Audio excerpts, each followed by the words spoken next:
the pro cosplayer, you need to be perfect. Even my lingerie, I buy my lingerie off the carton. I start to call myself a taiga because the tiger in Japanese sound very strong.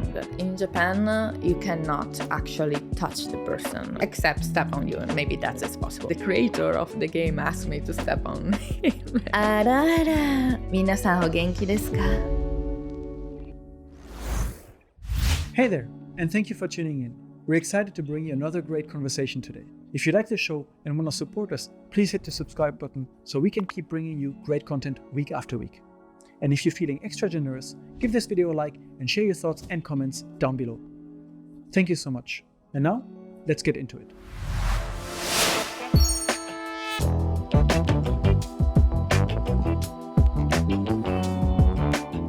Welcome to Unpacking Japan. I'm Toby, and today we welcome Yuriko Tiger. Thank you so much for coming. Thank you so much. よろしくお願いいたします。 You're a professional cosplayer here in Japan, and you've done like many events, many conventions, many cosplay projects. And I'm very curious about what actually is a professional cosplayer and what is the difference with a regular cosplayer. But before we get into that, maybe you can tell us a little bit about what brought you to Japan in the first place. Okay, so I just come to Japan when I was 18. I just wanted to study Japanese and be an idol, like a Japanese pop star idol. So at the first time I just came here as a student, I started to study Japanese. And after that, I found some agency to want to promote me as an idol and talent. But I not work as cosplayer, but I started to cosplay when I was 14. So many years ago. So already as a teenager, back in Italy, where you're from. Yes. What made you want to become an idol? That's like something that's very specific and unique to Japan. I feel like in Italy or Europe, we don't really have this idol culture so much. Yeah, so I was very into anime manga and also music. And in Italy, like anime manga was not very popular, but at least everyone know what was a manga. But no one know what was the Japanese music. Like, okay, what is that? How can be popular? Something like that. So I started to like idols when I found like from anime opening, like, oh, this is a group of girls. They are cute. They sing, they dance. And I start to like focus on idol of Denpa Guminku when I was a little baby. So I started to dance in my room and start to record it and put on YouTube. And I founded a little group called Tiger per Tokyo. And we was the first, we can say, kind of idols. We was Odotte Mita, so dance group of Japanese music. And our goals was only to bring the Japanese music in Italy. Oh, so you had this already back in Italy. You formed your own group there. And I heard Tiger as well. So I feel like you kind of kept that name until today. So you came then to Japan at 18 for the first time to study, and your dream was to be an idol. Yes. Did you have any idea of what you need to do to become an idol here? Yes. First, I needed to study Japanese. Not being perfect, because we can say in Japan, if you machigatteru, if you did a little mistake or if you have an accent, it's actually very cute for Japanese. So I just studied 1 year in a Japanese school, and after that, my agency forced me to stop the school and dance. So you need to how to dance, not in very professional way. Maybe now it's pretty different, but like idol steps, and sing. You don't need to be a super big singer, but just to know how sing some songs. It's interesting. It seems like you have to be more like a character than like a professional singer or professional dancer or professional anything. It's more like you have to fit this group, this style, and kind of just be there. That's the point of idol. Idol, I think, is more a character than more a singer or a dancer. And depends if you are in a solo or in a group, but normally your personality, your persona is the most important thing to be an idol. Is this a persona then that you got to choose back then when you started Yes. working with agencies? So you choose, I want to No. be this kind of person, or do they choose for you? Actually, when I was probably 10, I started to call myself Yuriko because I wanted, we can say, be Japanese, or just I was very influenced by Japan at that time. And when I start cosplay, I did some research, and I found like Yuriko Cosplay was a very popular name on internet. So I was like, I need something catchy, something to people never forget. And I started to call myself Taiga from Toradora, Aisaka Taiga, but also because the tiger in Japanese, taiga, sound very strong. And Yuriko Taiga, if you say one time, people never forget that name. So I just started to do example or ask to people on internet, is this name is like 覚えてる? Can you remember Can it? you remember it? And mostly of people remember it like in ipatsu, in one time.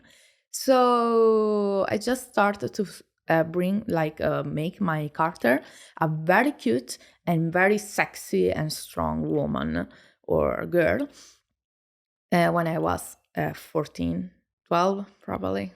So Yuriko Tiger is actually not something you created when you arrived in Japan and No, you I entered the world of created cosplay many years ago. before because I wanted to be popular in Japan. You mentioned that it's important for you that people remember the name the first Yes. time. Is this something very important in someone's career as an idol or as a cosplayer in Japan? Yes, that people I just think so. remember who you are? Especially with the hashtag or just to people research your name, they need to remember it and they need to have an image of it. Like, it's a bad example, but if you have a very normal, common foreign name, it's difficult to research it. So you need something like anything is fine, or just your ID, a unique ID can really help you to be popular here in Japan. So you had this character, Yuriko Tiger, already, and you came to learn Japanese. Yes. How did you then find the agency that kind of gave you your first shot at being an idol? So the really first time, I was scouted for an Italian TV called なんだっけ? Game, Sky Game or something like that. And I started to be a reporter for Italian television when I was in Japan, during I was in the school. So that was my part-time job. I was really scared about cameras. I was not able to read, even in Italian, a script. From the teleprompter, for From example? the teleprompter, because I was too nervous. Like, when I do cosplay, I don't need to talk. So at the first time, like when they give me the first script, I was so nervous. I was like shaking. So, and I remember this producer was very mean on me, like, oh, you can never be famous in Japan if you cannot read a script even in Italian. And that's it. And now, like, yay. But that was my first job. And after that, I found, actually, they scouted me in Akihabara the first time. Talent agency scouted me in Akihabara, like, oh, do you want to be a model here in Japan? And they gave me a business card. I just did some research if it was a good agency or not. I had several times they scouted me. At that time, was not common to scouted you on internet, on YouTube. It was directly on street. Okay. 声かけてもらって、で、名刺を見て調べて、で、I just was, okay, I just did the audition for that agency. And they scouted me. I started to do some very local jobs of like going TV on Sendai or Nagoya, or just be what is 後ろの人. So like kind of person in the background to kind of fill the audience. Yeah. So how does this work with the scouting in person? You're just walking down the street in Akihabara and then some person will just stop you and be like, hey, yes, I like your style. At that time was pretty common. Are that they still time, doing it today? Yeah. I think it's very Everything is more like based on your online profile Yes, and your portfolio. definitely, Interesting. yes. Especially now, I think mostly of the agency, they did a very background check before everything, like if this person is clean, what she did before, if she want to stay in Japan or not, something like that. At that time was very messy. So you got your chance to be an idol through this agency, and you had this dream for a long time growing up. What Yes. was it like when you actually were in the reality of, okay, you're an idol now, you're part of a group, you've got some fans. Was it kind of how you imagined, or did you have some surprises? So at that time it was very difficult because Idol was started to be like a alternative. Like Dempa Gomink, one member had the blonde hair and the piercing. I remember a lot of Japanese was very angry about that. Like an idol with piercing and blonde hair. Something I don't know was I was surprised. We can say that, and so it was very difficult for me to do the audition for idol groups because they continue to reject me because I was totally foreign. It's like, oh, maybe if you are half, or maybe if you look more Japanese, or was okay. But for a normal group, it was very difficult because people continue to look at me. And Yuriko Tiger was too different. So it was too different, was too strong. So they wanted to be more cutie and less beautiful, less personality, strong personality, less cosplay, something like that. So that didn't fit me. I just started to do the solo idol, Chika Idol, for a little bit time. But after that, I started to be viral on TV and on internet. And we just decide, I mean, my agency decided to be a talento, more than an idol. So I actually never had a very big experience with being a group until now. Okay. You mentioned you started becoming viral on TV. I think one of the big viral moments was when you appeared on Why Did You Come to Japan? I think in Yes. Japanese the show is called You Yu and Ana Nishimpone. where basically this crew and this comedian duo called Banana Man, I believe they're Yes. called, will greet people at Narita Airport and Yes. ask them why they came to Japan and then follow you around. And they did. And after that, I read a fact on your Wikipedia page that says Yuriko Tiger was the most searched word on Yahoo in Japan after name that was aired. That name, that day was crazy. I remember my manager had like a ton of telephone and mails. Yeah, so I got viral, we can say, on TV. And being viral on TV is mean more than be on internet. Oh. Now maybe it's different, but at that time, TV had a very big power in Japan. If you go to TV, it means you are a very professional person. So people can trust you and can produce you. So, but my agency was actually very, very strict at that time. I didn't had the chance to make a boyfriend or girlfriend or to say my sexuality or to live where I want. I was like forced to live very close to the agency in one room. It was very difficult. Like actually never had some creativity at that time. I did many things, and they forced me to change my style because it was too Japanese, too Harajuku. They wanted more foreign girls. So I just changed myself several times. So the agency you were signed with at the time when you kind of Yes. appeared on TV, they decide Yes. in their contract, okay, you can't be in a relationship, you cannot, Yes. or you can't dress like this, you cannot. So that kind of also limited the impact or what you Yes. could do after you appeared on TV, right? Yes. But when you go viral like this on TV and your manager and your agency gets all these calls, something must have changed, right? Yeah, I think was okay. Now I have the control, but not so much because actually they had my visa. I know mostly of people to do my job are married or just have a permanent visa, and that's cool. I mean, am not against on it, but it's definitely more easy than an agency to give you our entertainment visa or artist visa. It's very difficult to get it. And say, if you don't do what I want, like, it's gonna be a trouble. Not of course in sexy things or something like that, but it was a big responsibility. Like, okay, I need to be quiet and say, はい、わかりました。ありがとうございます。Like, it doesn't matter what was my opinion. I said my opinion several times because I'm Italian, pretty strong woman.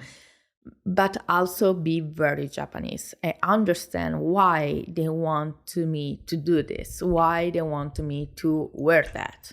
So I start to study Japanese psychologist books a lot for understand more Japanese people and just look. Like, my agency never give me a lesson to how to be a talent or how to give you the meishi, how to speak with the people. I just look on them and just learn by myself. And about the Banana Man, about the scout. So when they scouted me in airport, actually, it was by a chance, totally a chance, but I know that was there. Oh. They know what's there. So every time I come back to Japan, I was always with my makeup, always with my magazine, always with my business card. Like, the chance in Japan is everywhere. So I never was in Japan with, I don't know, wearing a pajama or without makeup or without my business card. Always be ready because your chance is right there. And that time was my chance. So you got your chance, you got big on TV, and you mentioned you started appearing a lot more on various TV shows as a talento. And you said you studied to know what you need to do to be a talento. Yeah. It's a very unique concept here in Japan. You see them everywhere. They are these TV presences on all kinds of talk shows. We don't really know where they come from. Some are comedians, some seem to just be talento, so to say. Yeah. So you need to be everything. You needed to be like a little comedian. So to understand the humorism, the Japanese funny video, or I know in Western it's very like not a very good idea, the Japanese TV, like the impression, but you need to learn why it's so silly, like why Japanese need to laugh so much on TV. And I think it's a culture work, like the culture work here is very stressful, is very hard mode. So they need to don't think when they watch the TV and maybe to learn something from TV. Like sometimes they have this comedian, but very, how I can say, very 勉強する. Studying like, a lot. Studying a lot things. So you needed to be prepared about what you talk about, but also very 適当じゃない adlib. So kind of be reactive and responsive on React the and spot. response very, very quickly. I remember one of the first job on TV, they gave me the script, and 5 minutes before to the on air, they told me like, oh, we canceled it. Do what you want. And I was like, what? It was what I need to do. And they just, oh, do something. What does mean do something? So you sit there on live TV, cameras pointing at you, and they tell you just do something. Yeah, do something. Like you have the guests here. So I had some other talents, commentator and the MC and me. So I know it was kind of an interview, but they was like, oh, who is Yuriko Tiger and why is so viral? Something like that. At that time, the only things they asked me was like kind of maid cafe. So to do things on maid cafe, because probably they wanted to promote that maid cafe. I actually don't know. But so I start to do anime goe, the anime voice. Start to change my voice a lot. Like, 皆さんこんにちは。 Wow. いらっしゃい、いらっしゃい。すごい、広い。Like, to change. Yeah, that's super impressive how you just like suddenly changed to this very high pitch. High pitch, very a little silly and funny, cute voice as colored anime goe. I can change my voice, like can go very high pitch or like your mommy. Arara, minasan o genki desu ka? Something like that. You just play like cosplay. You need to just play with your voice and your personality. So I just start to do things, start to dance, start to do the moi moi tune to the commentator, something, everything. Like it was the chaos. I don't remember actually what happened that time, but was great. The people like it. I got viral again and started my career in Japan. Is this video from this show somewhere available on YouTube that we I can don't know. I rewatch hope it? not. I hope not. We'll have to go look for it. I think so. So you kind of were ready. You Yes. came back to Japan that day. You had your Meishi. You were ready to meet anyone at any Yes. time, and that gave you the opportunity to be on TV, to go viral, and be on TV again, Yes. and build your career from there. Is this kind of how you then were able to maybe establish yourself more as your own as an entrepreneur here in the world of cosplay? Did you decide to move away from working with an agency? So yeah, when I changed actually 3 agencies. The second one, I wanted to change myself a lot. Like you needed to be a gaikokujin talento, and that's it. Like no cosplay, no otaku, no rocks, no piercing, no anything. So they wanted me to be like Aurora or Darenogare. And they changed my look a lot. And I was very depressed at that time. I was very sad. And I tried to be punk. Like I tried to fight them in somehow. No, I really want to do this. Let me do that. And it was like, no, because we don't like that image. Okay, but if I can prove if this image selling me more than your image, you give me the chance to do that.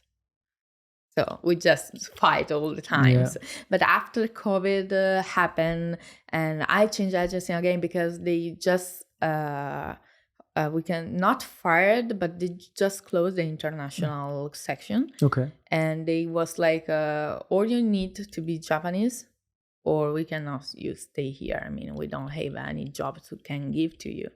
So I just moved to another agency now. It's called Meteora, and it's actually my boss is actually my friend because I was a fan of this group called the Real Akiba Boys of dance cover Odotte Mita. Mm-hmm. 10 years ago, I just stopped one of them in France in Japan Expo because I was the only foreign to recognize them at that time. And they remember me for 10 years. Wow. And they was, you are Yuriko Tiger. I remember you when you stopped us for a photo. And you know the dance cover we did. How you did learn that? Because at that time, they didn't have YouTube. They had only Nico Nico Doga. And I didn't understand Japanese. So word by word, I just click on it to search all the Odotte Mita dance cover, lyrics, everything. Yuriko Tiger, a name that people remembered for 10 years. So that was Yes. kind of the right approach from the beginning. Yes. You mentioned Nico Nico Doga, Yeah. the old platform, I think similar to YouTube. Yeah, where very similar people to were YouTube. posting this, but very specific and unique to Japan. Yes. Still in use today, or is this? Actually, no, because mostly of the time the server is down. Mm-hmm. So I just switch with YouTube Japan. I have 2 channels. One is Italian English and one is Japanese. So you moved agencies and you worked as a talent on many TV shows. Do you have any particularly memorable experiences? Any shows that you really enjoyed doing? I mean, I remember you and Anishinapon was pretty good. I actually had a lot of fun.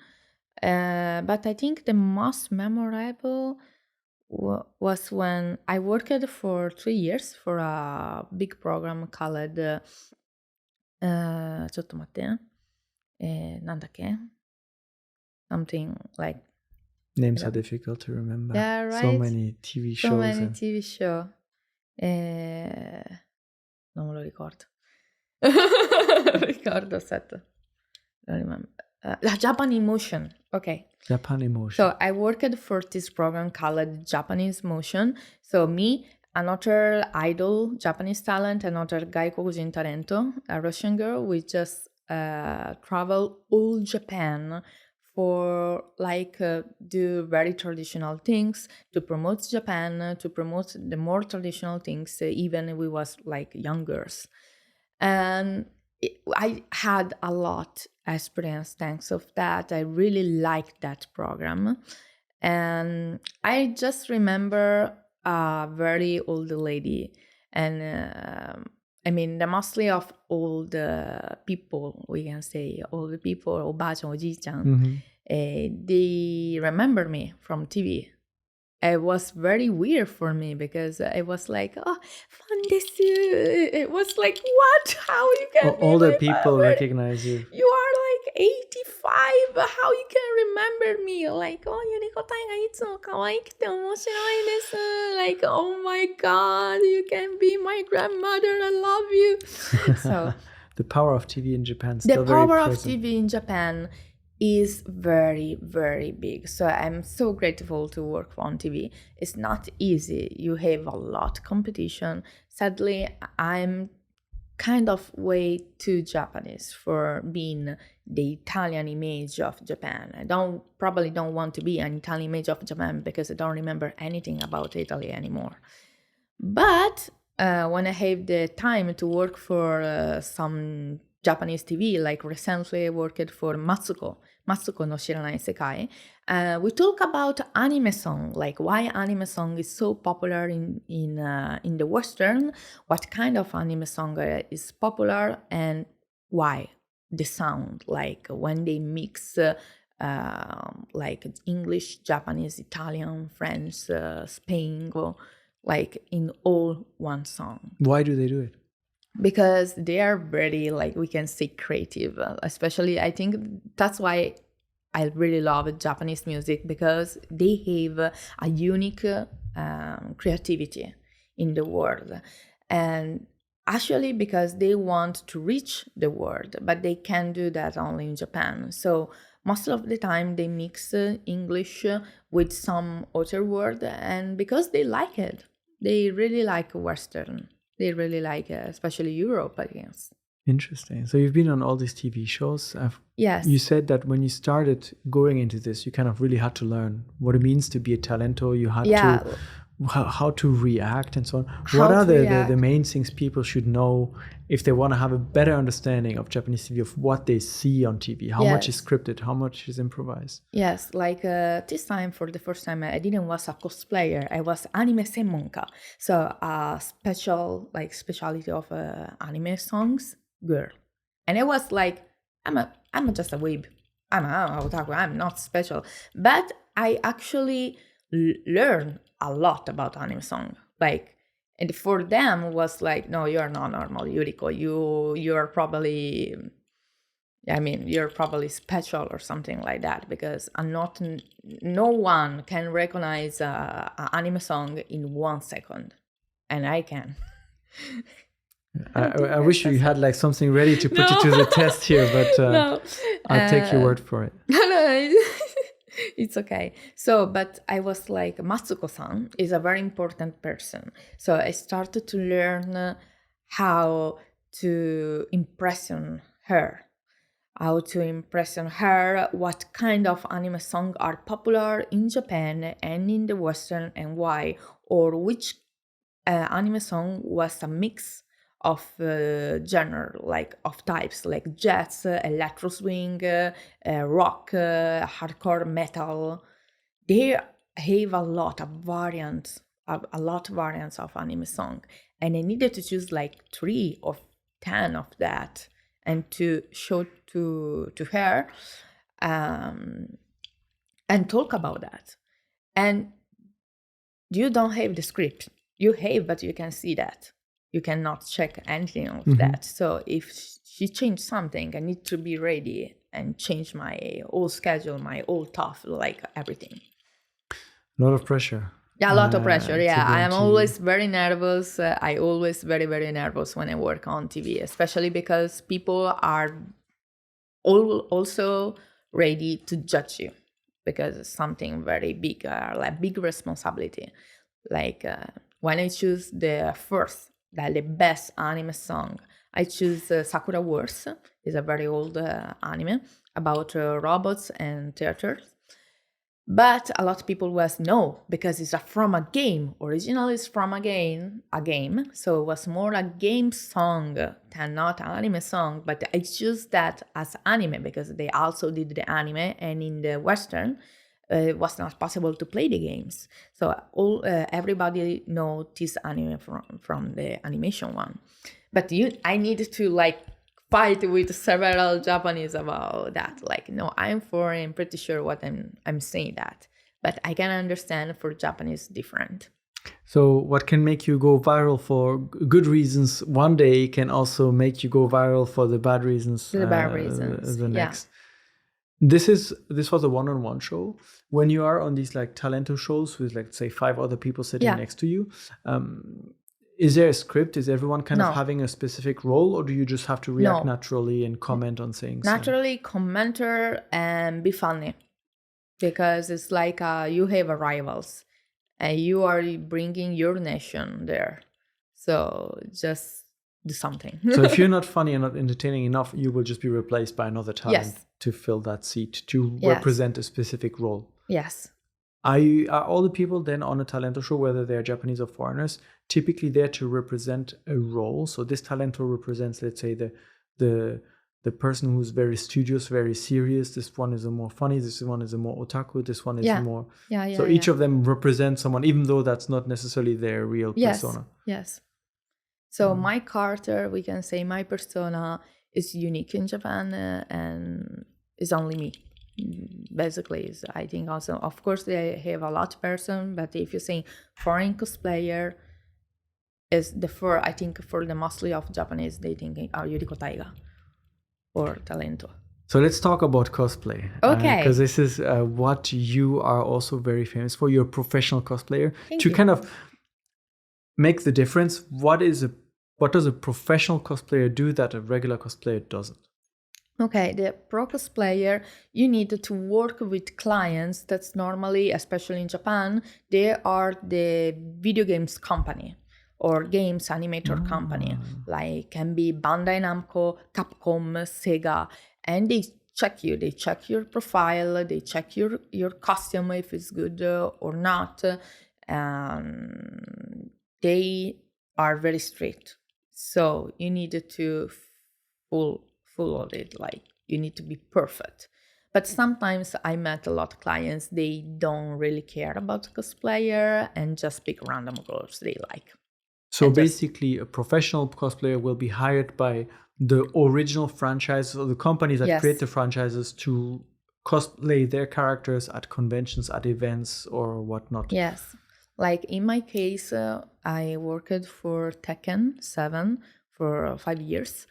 And I learned how to kick, how to do the punch, how the quotes of the serifu of the character, and I was also in the character. Like when I started to do cosplay, I started to be like on the change room. I started to be a diva because my character was a very diva person. So you had to learn the voice as well, the right pitch, the right phrases. Pitch, etc. And I changed everything. I know it's little sexy, but even my lingerie was like I buy my lingerie of the character. Like, okay, this character can have this panty or this bra, even for me or the character.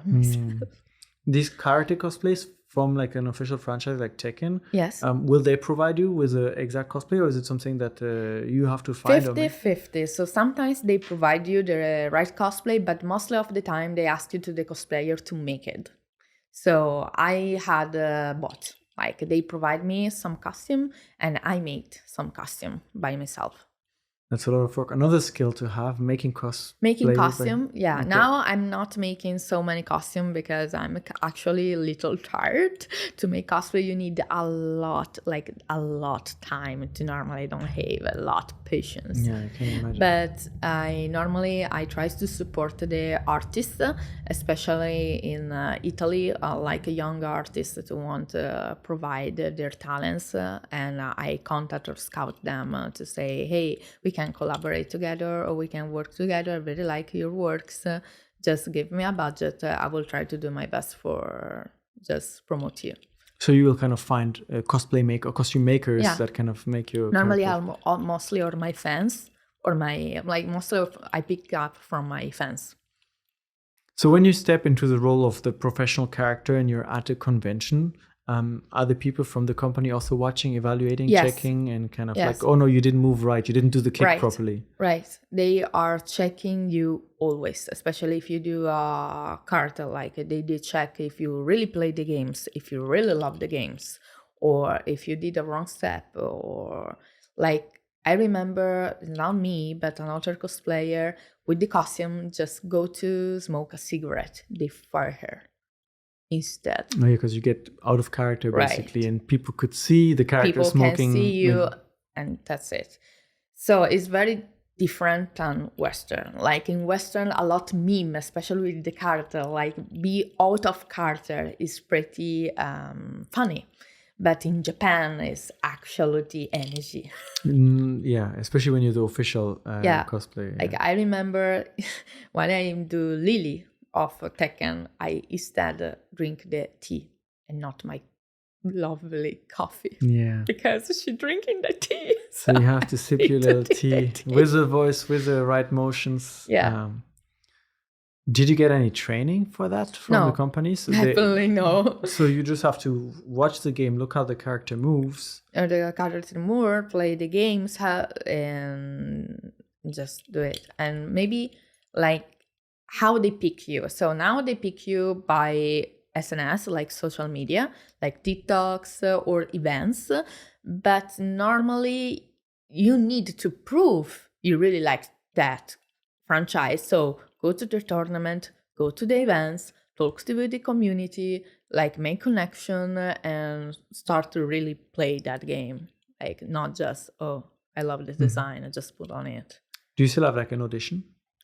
Yeah, they have audition for that. They contact you and you have audition with other girls. How many people to show up? Depends by the character and depends how many people they pick up. So it can be 10, it can be 50. So what are your characters that you like to cosplay?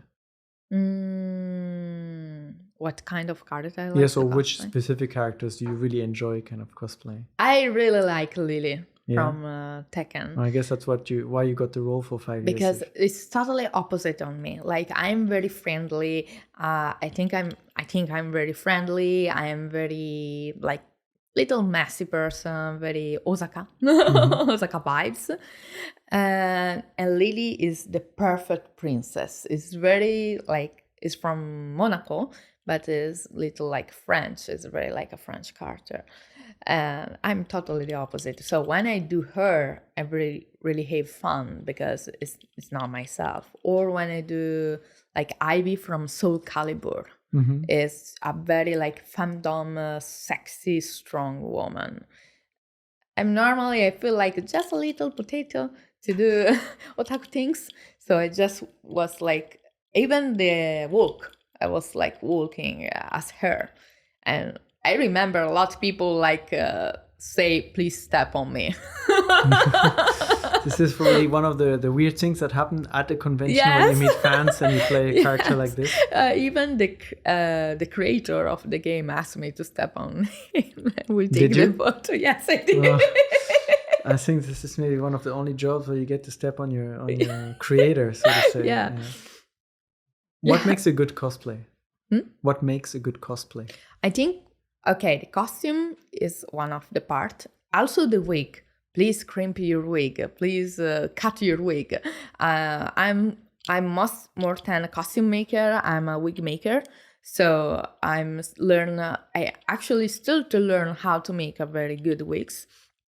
and I think can change a lot your cosplay. One. Second, is I know is difficult to say, because if you do cosplay by passion, you can do whatever you want, how do you want, no one is gonna judge you. But if you do for work, they, like for me, they actually told me you gain weight, you need to lose weight, you need to be more skinny, and they check like every month. So you go on a scale. You have to Yes. show I weigh this much Yes. today. For a Carter, I just gained weight 10 kilos. For Elf XL Elf is a manga of this elf is little chubby and needed to start the diet. So they asked me to be more bigger. So I start to drink 10 and kilos. eat 10 kilos. And now for another cosplay too, I cannot say because it's coming soon. I needed to lose the weight and be very fit. So I needed to start to kintore. It's basically like being a Hollywood actor, but cosplaying. It's been like a Hollywood actor.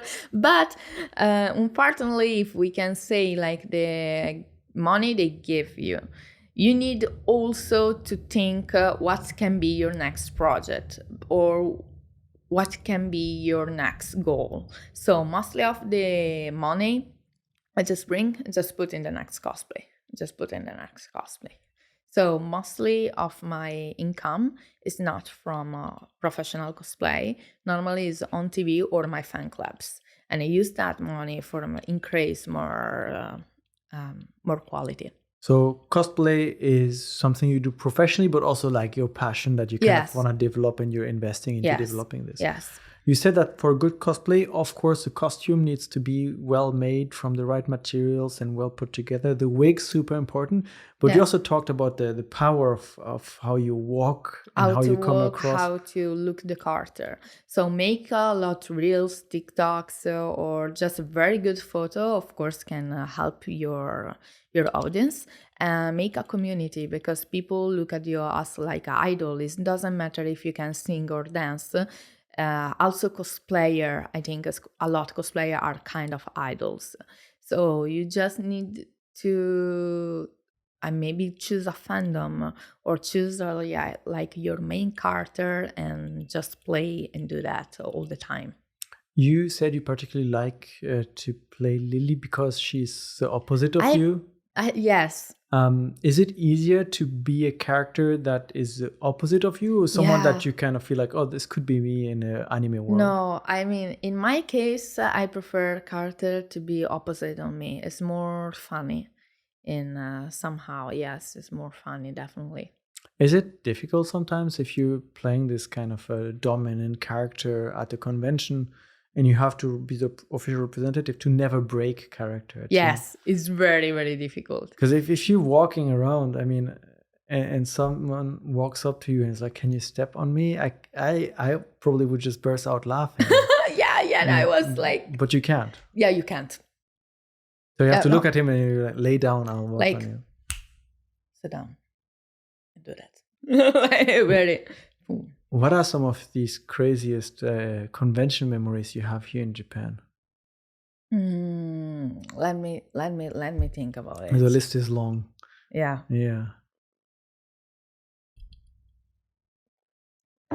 Suggest me, please. Wait, a lot. I mean, people start to cry. People start to cry. People ask me to kiss them or to hug them or to say the serif, to say the quotes of the character. The lines from the character. The lines of the character. That's why it's very important to know the character very well. A lot.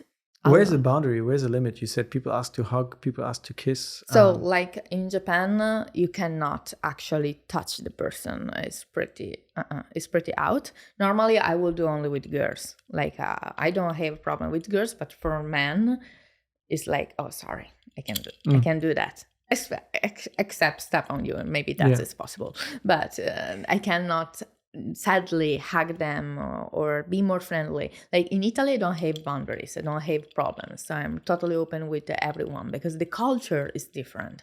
But for Japanese, like they asked me, like, I can pay you, you can hug me. It was so break heart. Like, I will hug you without you paying me. It's like, of course, but it was like my manager. No, I was like, okay, okay. What are you mentioned conventions in Italy, so you've done a lot in Japan, you've done a lot abroad. What are some of the main differences you notice? Okay, the Japanese convention are totally different than Western. One, you cannot change in cosplay by your house or your hotel. You cannot come to the convention with your cosplay. You need to use the change room and pay that. I love that you just said this, because when we just started this podcast, we had Klepto, another cosplayer, who was mentioning the same thing. And that video went viral on Instagram because people were debating whether or not it's allowed. And you're confirming once again, you cannot come in a cosplay on a train. You have to change at the convention. Yes, you cannot. I'm sorry to say that, but basically for the Japanese community convention, you are not allowed to do cosplay in the city. I know mostly of us want to go to Akihabara and do Steins Gate because it's our dreams.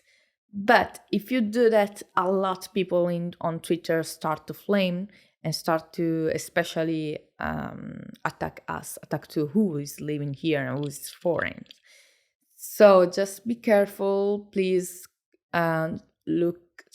Research if they have some cosplay event you can allow to do cosplay and change in the change room, pay the change room, and just check the rules because they have many rules. Like you needed to bring your mirror, you needed to change a very little space. So if you have props, you're dead. You cannot. If you have a huge sword, you just like, they say like, oh, it's not our problem. That's your space. That's your space. Figure it out. It's probably the room is half empty, but that's your space. They're like, okay. Like I had so as for me I love working in Japan as cosplayer because people look at me like a heroine, like your favorite character, like your idol. And I want to make them daydreaming the cosplay, the character. So I really love to do cosplay in Japan for work, but definitely not for fun. Yeah, it seems to be stressful and like all the logistics to enjoy the convention as a cosplayer. No, especially they don't have booth, so you don't have activity to do things like you go to the cosplay, you grab a coffee, you buy merch, you go to the artist alley, and that is not possible when you do cosplay in Japan. Especially they ask you, like, it's not a rules, like even go to Akihabara or go to the city in cosplay is not a real rules. It's like the community just it's not the law, it's not it's not a law, accepted but it's by the cosplay community. Yes. Same with in the cosplay, they ask you to don't go to the booth with cosplay. They ask you to just stay in the cosplay area and don't move. So I just stand all day to take photo.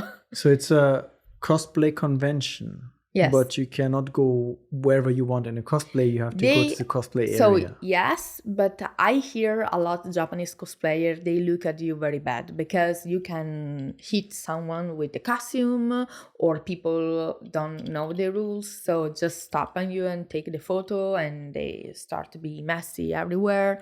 So they prefer you stay in cosplay in that area and that's it. My idea is if you want to do, or if people enjoy cosplay because they want to kind of really get into the character and enjoy being the character. And a cosplay convention seems to be the perfect place where you can just actually live out that fantasy and interact with other people that just enjoy it as much as you do. And then you're restricted again. And you cannot just go around it? So in my case, how to have fun in Japan with cosplay is just rent a studio and do cosplay there. Like rent a studio with some friends and do the cosplay by yourself, or just make a little events with a rent a studio, make a little events with, I don't know, 20 peoples and do ofukai. So like greetings, you ask to a photographer to like bring some 2 or 3 photographers for take photo. You can bring foods and something like that. So it's cosplay party. It's cosplay party. So I think cosplay party in Japan are more fun than convention. You said the conventions are super different from abroad. Yeah. How is it abroad then? I love to be abroad. Like I love especially Europe and American convention. I cannot say Asia because I never have been in Asia yet. But you can just change by your hotel to the cosplay. You can go to the convention in any time. Like in Japan, you need to be the hours you can do cosplay is very small. Yeah, so for them, from 10 to 12, you can be in cosplay, and then you have to make space for someone else. In the abroad, you can change when you want, where you want. And for me, it's more easy to make friends in America or in Europe than Japan. Because Japan, you also have a barrier with you. In the Western is more like, oh my God, you're doing the same things of me, or you like this stuff, or you like VTubers, or let's just take a selfie together. And it's more easy to have fun. To connect with people. Like real connect to people. So what I heard from my little knowledge in Japan, you mentioned the meishi for Talento, that you always need to have them ready, but also as a cosplayer, you need to have your cosplay business card kind of ready, and you exchange cards with other. When I went to America last year, I had my cosplay card. The people look like, oh, what is this? It was like a cosplay card. Like, oh, like, oh, what people do that? Like, oh, this is my Instagram. Like, you just take the phone with a QR code. Yeah. Is this changing here in Japan? Do you see that the people are maybe opening to connecting more, or are these rules more or less unwritten rules just here to stay? So no, because during the COVID, we had like an emergency call, like a cosplay needed to be paid. Like if you do that cosplay, you need to pay the tax for that cosplay. So I don't think it's gonna change Japan. It's gonna be more strict than before. So if someone wants to play Lily or to cosplay Lily, they need to pay a tax to the owner of the image, the character? Yes, that's fortunately it is kind of low, just being cancelled from the network. But I remember during the COVID, my agency called me and say, we need to do a meeting now. Like if maybe you're forced to stop cosplay because we needed to pay the tax for that. And it was like super scary because you can actually make money with cosplay, with fan clubs or with commission. And Japan didn't really like that because it's a copyright things. So for mostly of events in Japan, they ask you to bring original character and not to do copyright character. Can you explain the difference? So if I want to promote this cup, and if I use Lily, Tekken can contact me, say, we are not promoting that. Why are you doing that?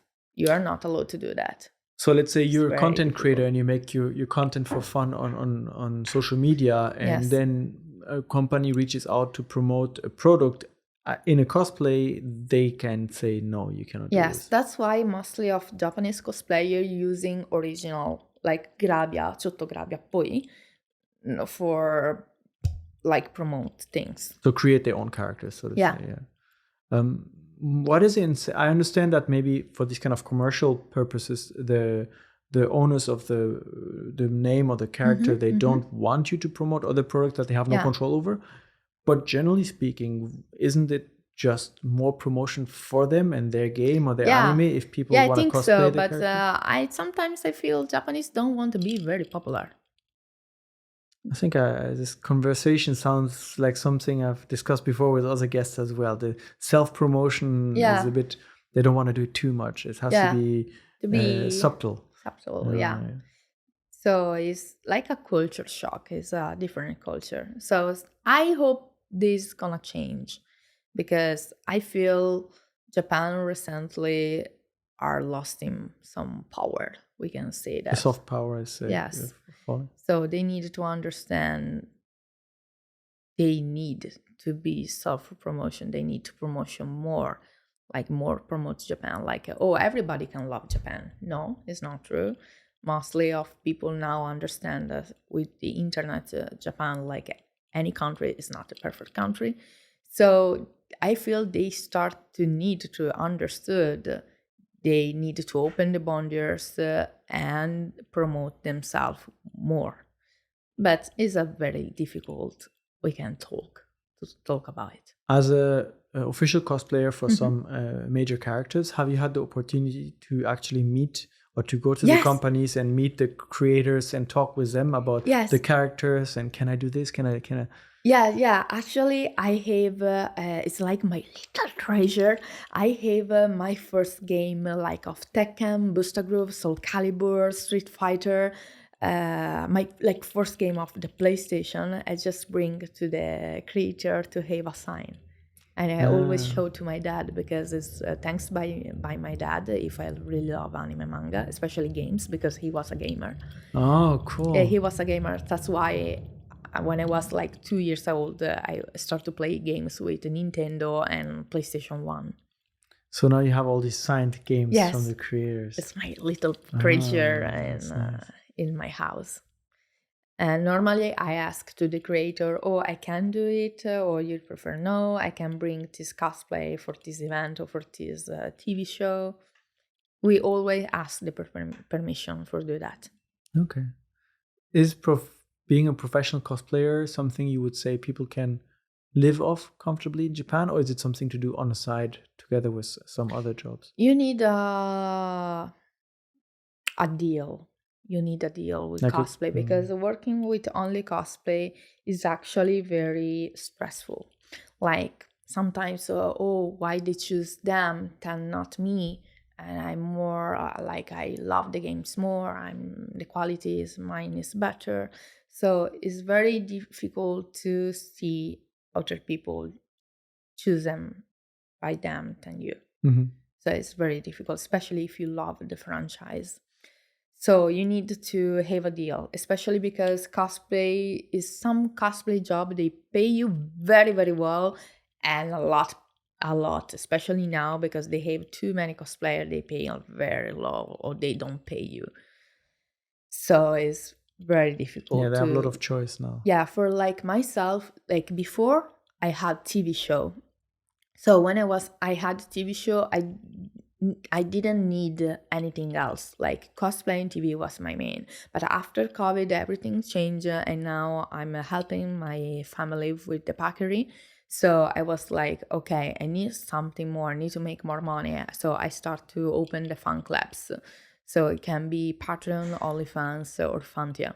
So for the gravure, so sexy lingerie or sexy cosplay. Before I was like, I don't want to do that, but now my priority are different, and especially I start to like that, like because as I said before, I chosen the lingerie of any character, so I feel like I think the mostly of otaku thinking something about that.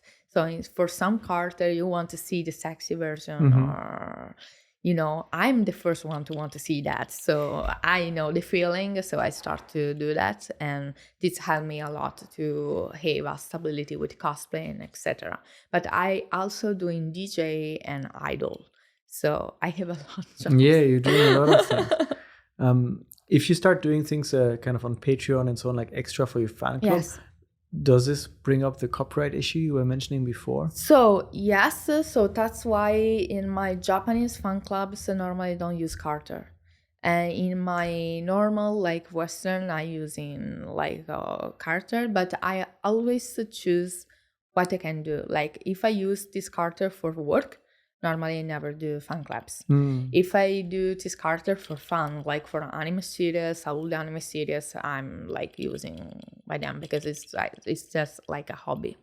Are you able to do your own interpretation of the character? Yes. So you kind of change his hairstyle or her hairstyle and clothes and like make it completely unique, but it's still the same character, same attitude. Yes, yes. Like I like to make original design. So I start to like draw cosplay with original design or make character or to change the character. Like, oh, I want to see this character with this cosplay, with this dress. So I just change sometimes, or just looking for illustrator to have this version and just replace, do the same thing. What kind of characters or which character would you love to cosplay if you could, that you haven't done yet? Oh, Yoko from Gurren Lagann. I don't know who that is. I'll have to Google this. But Okay. so you have one in mind. Would you like to do this as a professional? So like kind of for the No, creator, I don't or think, because just for the yourself? franchise is kind of dead, sadly. It's a very old anime, so I don't think is it possible to work with that. But one was Furikuri, FLCL. Like it was one of my favorite anime. And when I did the cosplay and they asked me to promote Furikuri second, I start to cry. I have the video of that day, like a little vlog on YouTube. I start just to cry all the time. I felt bad to receive money for that work because I really loved that franchise. I was like, it's okay, only the DVD, only assign it. Everything is okay. And it was, no, we want to pay you like as a professional cosplayer. But it was one of the big dreams come true, definitely. Is there any event that you would like to attend that you haven't attended yet, or do you think you've done all the major conventions by now? No, I really want to travel the world. Of course, I want to travel Japan more, but more in countryside, like I don't know, like Fukushima, Fukuoka, Hokkaido, Kanazawa, something like that. Because I prefer more than Tokyo convention. I prefer little cosplay event in somewhere of Japan. Are they very different also regionally within Japan? Yes, and also it's more chill. You can travel, so like a lot of cosplayer like go to the onsen after the events, or they take the ryokan. So it's like have a little trip plus a cosplay event. In Tokyo, it's like work, business. Oh, you need to do that. Yeah, stay there. Do the photo. Okay, goodbye. Something. It's very stressful. For the abroad, now I'm going to Anime Expo this year for my birthday, yay! And to Rimini Comics, an Italian convention for the DJ for the first time.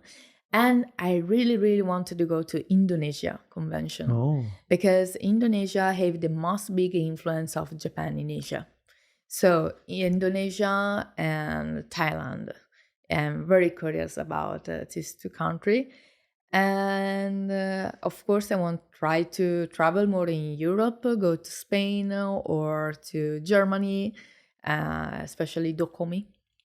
So plenty more conventions to go to and more places to kind of bring cosplay culture to. I needed to learn more English. I know that. And your English is great. No. I'm very sorry. My English is pretty bad. I'm still learning. Until like 3 years, or maybe 2 years ago, I didn't spoke any English, like zero. So you went from Italian to learning Japanese directly, yes, and directly. Recently also adding English. But I think that's helped me a lot. Like don't spoke English at that time helped me a lot to learn Japanese more faster. I can imagine, because you have no other way. Nobody speaks Italian, so you either I remember learn it my manager was like, I speak Japanese, so speak Japanese. What do you want to do? Like, wakarimashita. Gamarimasu. Looking back, did you expect your journey to go this kind of path when you arrived here and started with your first agency to be an idol and ended up being a talento, professional cosplayer? And no, especially I didn't expect to be an idol now. In this age, like now, I'm a death metal idol. So this is new? Yes. This is you mentioned at the very beginning of our conversation. No, it's new. It's new. So I was an idol at the first time, a Chica idol. I did for couple of months, something like that. I made a single that's in karaoke. So if you want to sing a very cute karaoke song of Yuriko Tiger. Okay, we'll have to look it up at the next. Yes, and I stopped because my agency wanted to be more a actress and a model and talent. And now, after exactly 10 years, I'm in a group of death metal idol called Zessei no Imperial Doll, Zessei no Imperial Doll, or Zetsuperi. I'm a support member of this group. We are 6 girls, 2 member, and the other are super members. And we are doing like a kawaii death metal idol anisong. I don't know how to imagine this kawaii death metal. It reminds me a bit of Lady Beard, who we had on the podcast. Yeah. It's very. We can say it's pretty similar. Yeah, we love Lady Beard actually. So this is new, a new project that you just started. Yeah, it's a new project I started 6 months ago. So I'm now I can say I'm an idol. I'm a rock idol now. A heavy metal idol. Yeah. How's the fan interaction when you're at these like metal concerts versus like as a cosplayer? Cosplay. So we have 2 very different stuff, like 2 very different fans. But actually, when they announced me on the stage, like, oh, will be the new member, I remember the people down to the stage was like, what? Like, what is Yuriko Tiger? Like, hello. But I was so nervous. So I was like, hello. It was so. And after I start to screaming and growling, so the people was like super shocked. I remember the face of some fans. It was so funny. My God. I can imagine going from the cute cosplay or the sexy cosplay to seeing you scream at them. Screaming. But I just, it's a dreams come true because 5 years ago during the COVID, I really wanted to have a rock band. And my agency was so no about that. Like we had the members, we started to do the promotion video, we had everything, and my agency just say, no, you cannot publish that. It's gonna destroy your career. So I just renounced. It was okay, akirameta. And now, thanks to my new agency, they was like, no, I think Yuriko is very omoshiroi. It's very unique. So yes, let's do that. So for people interested, they need to pick the right agency that is flexible and not too strict. Yes. Do you feel like now you do all these like very different things, but for all of them you're Yuriko Tiger? Yes. Do you feel like you need to be a different Yuriko Tiger for each of them, or all of this is what makes Yuriko Tiger today? I think all of this is what is making Yuriko Tiger, but also sometimes I'm thinking if I will start a solo project to change the name from Yuriko Tiger to Ere. It was my old name when I had the band. Like a band name, we can say something like that. But I think everything is Yuriko Tiger. It's different. I have a lot of different fans love me for the gravures or the sexy Yuriko, or for the TV show like the Oba-chan no Ji-chan, or from cosplay or the favorite cosplay, or for DJ, or for death metal idol. So you can just pick up your favorite. Pick your favorite Yuriko. Yes. Thank you so much for coming today and sharing your story, sharing your insights. I'm sure we could have done many more different topics. But we got a good overview. Do you feel like there's anything else you would like to share today with your fans or listeners? Something I want to say hi to my dad. Okay, if he's listening. He's probably watching this, even if he don't really speak English, but only French and Italian. But I will translate for that. To take care of my grandmother, because it was my big supporter in my life. And to my fans, to just follow your dreams. I know sometimes it's very hard, but remember, the life is only once. Words to live by. Yuriko Tiger, thank you so much for coming. Arigato. Thank you everyone for listening and watching. This was Unpacking Japan, and we'll be back again next week. Bye. Bye.